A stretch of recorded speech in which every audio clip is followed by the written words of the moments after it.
Vanakkam. Welcome to my YouTube channel. This video is sponsored by SBO Digital Marketing. SBO Digital Marketing அப்படின்றது ஒரு mobile based part time job. இது வந்து students, home makers எல்லாத்துக்குமே ரொம்ப பர்ஃபெக்டான ஒரு job. உங்களோட ஃப்ரீ டைமில் நீங்கள் ஒர்க் பண்ணலாம். ரொம்ப சிம்பிளான டாஸ்க் தான் கொடுப்பாங்க. ரெஃபரல் கிடையாது, செல்லிங் கிடையாது, எதுவும் கிடையாது. உங்கள்கிட்ட ஃபேஸ்புக், இன்ஸ்டாகிராம், யூடியூப் அக்கௌண்ட்ஸ் இருந்தால் அதுவே போதுமானது. ட்ரஸ்டட் அண்ட் ஜென்யூனான ஆன்லைன் கம்பெனி. ஃபர்தர் டீட்டெயில்ஸ் தெரிஞ்சுக்க ஸ்க்ரீனில் தெரிகிற நம்பரை காண்டாக்ட் பண்ணுங்கள். ஸ்கிப் பண்ணாதீங்க, பெரிய தப்பு. தினம் 300 ரூபாய் சம்பாதிக்க அரிய வாய்ப்பு. இன்ஸ்டாகிராம், ஃபேஸ்புக் பயன்படுத்த தெரிந்தால் போதும். Content post and content publishing மூலமா தினம் 300 ரூபாய் சம்பாதிக்கலாம். இந்த வேலை செய்ய 5 நிமிடம் போதும். Work training support, group communication support, all language customer live chat support. முக்கியமா சொந்தமா ஒரு பிசினஸ் ஸ்டார்ட் பண்ற அளவுக்கு உங்களால கற்றுக்கொள்ளவும் முடியும், சம்பாதிக்கவும் முடியும். இந்த வேலை வாய்ப்பு வழங்குவது 5 வருடத்திற்கு மேல ரன் ஆகிட்டு இருக்க நம்ம தமிழ்நாட்டு company school of business organisation private limited. மேலும் விவரங்களுக்கு டிஸ்கிரிப்ஷன்ல கொடுத்திருக்க நம்பருக்கு வாட்ஸ்அப் பண்ணுங்க. இன்றைக்கி கொத்து பரோட்டா ஸ்டைலில் கொத்து சப்பாத்தி. நான் இன்றைக்கி சப்பாத்தி வச்சு கொத்து பரோட்டா ஸ்டைலில் பண்ணியிருக்கேன். ரொம்பவே அல்டிமேட்டாக இருந்துச்சு. எப்படி செய்யுதுன்னு பார்க்கலாம் வாங்க. அதுக்கு ஒரு கடாயில் 1 ஸ்பூன் எண்ணெய், 1/4 ஸ்பூன் கடுகு பொரிஞ்சதுக்கப்புறம் 1/4 ஸ்பூன் சோம்பு, இதுவும் பொரிஞ்சதுக்கப்புறம் கொஞ்சமாக கருவேப்பிலை, 1 பச்சை மிளகாய் இதெல்லாம் சேர்த்துட்டு நல்லா வதக்கி விட்டுக்கோங்க. இப்போது 1 ஸ்பூன் இஞ்சி பூண்டு பேஸ்ட்டு சேர்த்துக்கோங்க.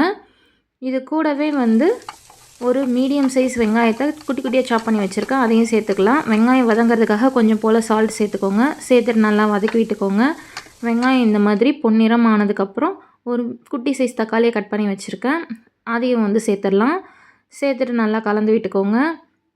தக்காளி நல்லா குழஞ்சி வந்ததுக்கப்புறம் இந்த டைமில் மசாலாஸ்லாம் சேர்த்துக்கலாம். 1/4 ஸ்பூன் மஞ்சத்தூள், 1/2 ஸ்பூன் கரம் மசாலா, 1/2 ஸ்பூன் தனி மிளகாய் தூள் உங்கள் காரத்துக்கு ஏற்ற மாதிரி சேர்த்துக்கோங்க.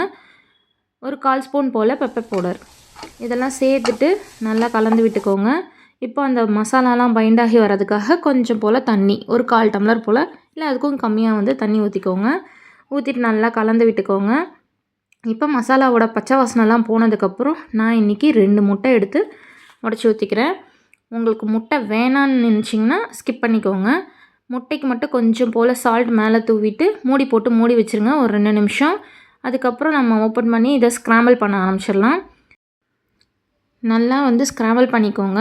இந்த அளவுக்கு வரணும். இப்போ பாருங்கள், நல்லா ஸ்க்ராம்பிள் பண்ணியாச்சு. இந்த டைமில் நான் கொஞ்சம் போல் பன்னீர் சேர்த்துக்கிறேன். இதுவும் வந்து ஆப்ஷனல் தான், உங்களுக்கு வேணும் அப்படின்னா வந்து சேர்த்துக்கலாம். சேர்த்துட்டு நல்லா கலந்து விட்டுக்கோங்க. பன்னீர் ஒரு 2 நிமிஷம் அப்படியே வேகட்டும். இப்போ நம்ம மீந்து போன சப்பாத்தி நான் வந்து ஒரு 5 எடுத்து வச்சுருக்கேன். அதை வந்து இந்த மாதிரி ரோல் பண்ணி பீசஸாக கட் பண்ணிக்க போகிறேன். இல்லை நீங்கள் பிச்சு கூட போட்டுக்கலாம். நான் இன்றைக்கி பீட்ரூட் சப்பாத்தி தான் எடுத்துருக்கேன், நீங்கள் நார்மல் சப்பாத்தி எடுத்துக்கலாம். இந்த மாதிரி நீளமாக கட் பண்ணி எடுத்து வச்சுக்கோங்க. இப்போ பாருங்கள், பன்னீரும் நமக்கு நல்லா வெந்து வந்துருச்சு. இப்போது நம்ம கட் பண்ணி வச்சுருக்க சப்பாத்தி பீசஸ் எல்லாம் சேர்த்துடலாம். இதெல்லாம் சேர்த்துட்டு நல்லா வந்து கலந்து விட்டுக்கோங்க. நான் இந்த இதில் வந்து ஒரு மிஸ்டேக் பண்ணியிருப்பேன். 5 சப்பாத்திக்கு 1 வெங்காயம் 1 தக்காளி மசாலா பத்தலை, கம்மியாக இருந்துச்சு. நீங்கள் இன்னும் ஒரு 2 வெங்காயம் 2 தக்காளி கூட சேர்த்துக்கலாம். இந்த டைமில் டேஸ்ட் பார்த்துட்டு தேவைப்பட்டால் சால்ட்டு சேர்த்துக்கோங்க.